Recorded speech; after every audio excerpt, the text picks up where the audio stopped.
Hi, welcome back to the Legal Reasonings. I'm Nadine Atkinson, Flowers, Jamaican attorney, U.S. immigration attorney. A common question that keeps occurring is, who are the people that I can petition for if I'm a U.S. citizen or I'm a resident of the United States? That is extremely important, certainly for us in Jamaica and persons in the Caribbean. We have a lot of relatives who are not really relatives, which means we are not related to them biologically. In some places in Jamaica, they call that pumpkin vine relatives. So your mother grew up with John Brown or Mary Jane, and in both of your eyes, one are brother and sister. But in the eyes of the law and biologically speaking, that is incorrect. And for purposes of the United States immigration, that is extremely important, that distinction. I am going to look at the categories of persons that can be petitioned for or filed for.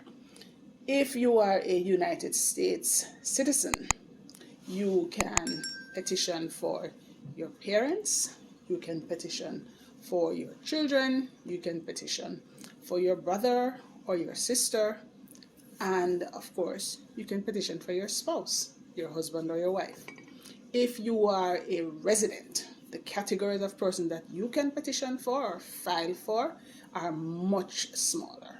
Therefore, you can petition for your spouse, you can petition for your children who are under 21, but they have to be unmarried. Those are the only categories.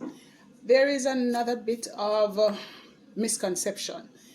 Persons sometimes feel that, I can petition for my niece or my nephew. No. Or my grandchildren. The American law, United States immigration law, prevents those categories of persons from being petitioned for. You are only able to petition for the categories that I've indicated.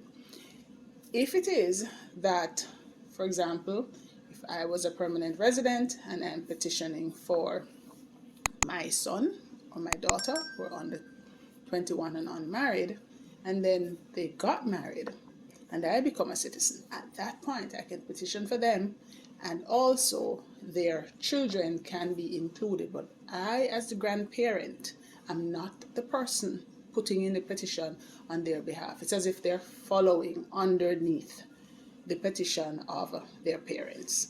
If I'm a U.S. citizen, I can petition for my married son or my married daughter. Their children also come underneath.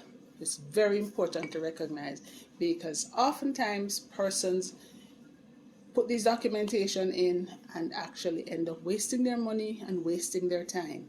Like, share, subscribe, and tell us the kinds of topics that you want us to talk about.